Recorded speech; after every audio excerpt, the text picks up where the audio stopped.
Bismillahirrahmanirrahim. Assalamualaikum warahmatullahi wabarakatuh. Alhamdulillahirabbil alamin. Allahumma shalli ala sayyidina Muhammad wa ala ali sayyidina Muhammad. Rabbi shrah li sadri wa yassir li amri wa hlul 'uqdatam min lisani yafqahu qawli, amma ba'du. Apa kabar anak-anak? Semoga selalu dalam lindungan Allah, diberikan kesehatan, keselamatan di dunia wal akhirat. Ya, anak-anak, hari ini kita akan lanjut. Kemarin kita sudah mempelajari Piagam Madinah. Sekarang kita akan lanjut ke yang pertama, yaitu Perang Badar, ya. Tapi sebelum itu kita berdoa dulu. Semoga ilmu yang kita pelajari ini barokah, bermanfaat di dunia wal akhirat. Berdoa mulai. Bismillahirrahmanirrahim. Doa selesai. Ya, anak-anak, sekarang ini kita lanjut ke pembahasan, yaitu Perang Badar. Nah, Perang Badar ini adalah apa? Perang Badar yang seperti kita ketahui dalam sejarah Nabawiyah, bahwa Perang Badar ini adalah perang yang pertama kali yang dilakukan oleh kaum muslimin dengan orang-orang kafir. Ya, nah, di sini terjadinya di mana, anak?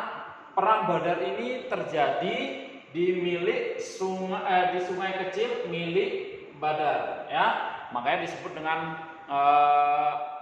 Perang Badar. Biasanya di sana atau terdapat sumber mata air. Nah, Perang Badar ini adalah tonggak berdirinya sejarahnya Islam, ya, tersebarnya Islam yang sangat luas, ya. Nah, Perang Badar di sini terjadi pada tanggal 17 Ramadan tahun kedua. Berarti baru 2 tahun Rasulullah SAW hijrah ke Madinah, atau bertepatan dengan tanggal 8 Januari 632 Masehi, ya. Nah, saat itu, ya. Terus saat itu Perang Badar ini diakibatkan kenapa? Karena banyak orang-orang kafir Quraisy itu penuh dengan iri, dengki, cemburu, ya, kepada kaum muslim saat itu. Mereka isinya hanya penuh dengan dendam, amarah, nafsu, ingin membunuh kaum muslimin. Nah, itulah penyebabnya kenapa terjadi Perang Badar. Nah, dan saat itu jumlah kaum muslimin itu lumayan, ya. Di sini jumlah kaum muslimin cuma 317.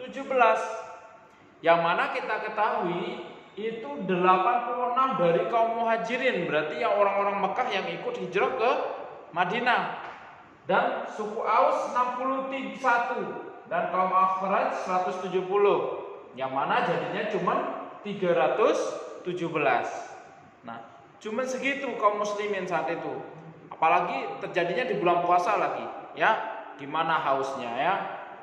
Nah, sementara kaum kafir Quraisy, kafir Quraisy itu jumlahnya ada 1.300, ya. Jauh sekali. Kalau kita bandingkan ini kaum kafir, ya. Ini kaum muslimin, ya, seperti titik. Kurang lebih seperti itu. Perbandingannya, ya, 4 kali lipatnya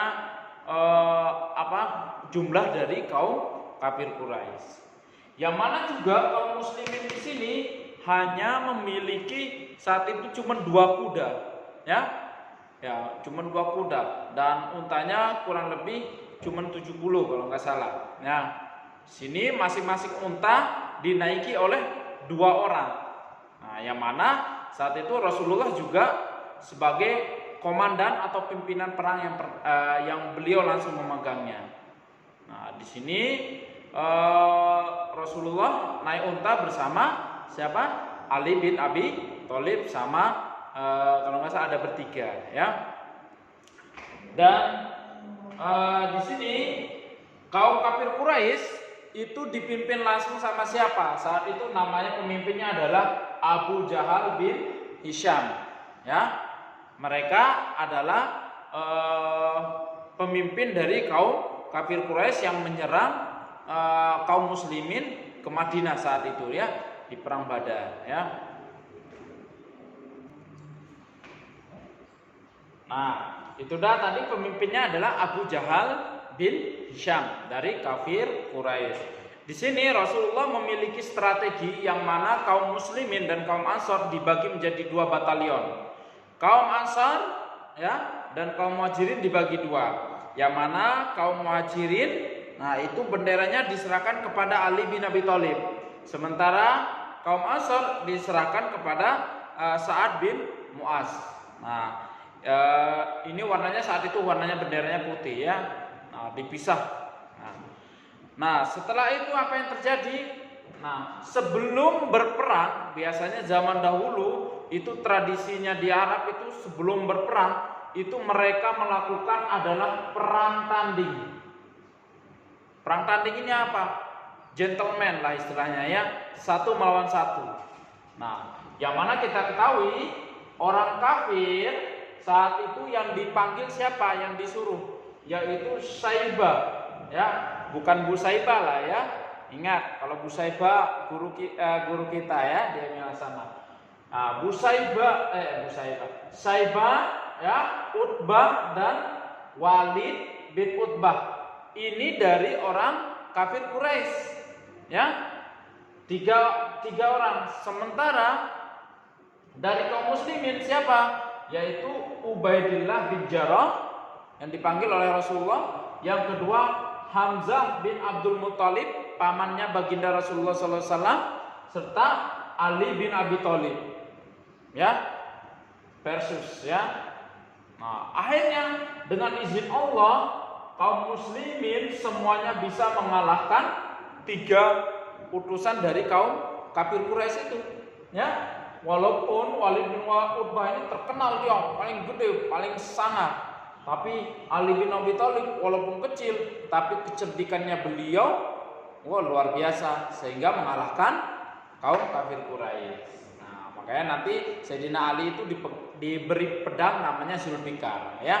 Itu setara dengan 1000 pasukan ya. Nah, perang Badar ini disebut dengan perang Yaumul Furqan. Ingat-ingat nah ya. Namanya perang Badar ini adalah Yaumul Furqan. Kenapa? Yang artinya ini yang membedakan yang hak dan batil. Yang membedakan hak dan batil. Kenapa? Kalau seandainya hari itu Muslim kalah ya di perang Badar ini, maka dan seterusnya tidak akan ada lagi Islam. Nah, tapi kalau seandainya alhamdulillah dengan izin Allah di perang Badar ini kaum muslimin meraih kemenangan sehingga di sini sampai terkenal seluruh dunia. Sehingga orang-orang kafir Quraisy itu makin benci, makin iri. Nah, nanti akan kita bahas di perang Uhud maupun perang-perang yang lain. Nah, itu dah kisah singkat cerita tentang perang Badar sendiri, ya. Yang mana perang Badar ini disebut dengan Yaumul Furqan, pembeda antara hak dan batil. Mereka orang-orang kafir berperang karena nafsu, dendam, benci, iri dan kepada kaum muslimin. Sementara kaum muslimin berperang demi agama dan surga yang dijanjikan Allah.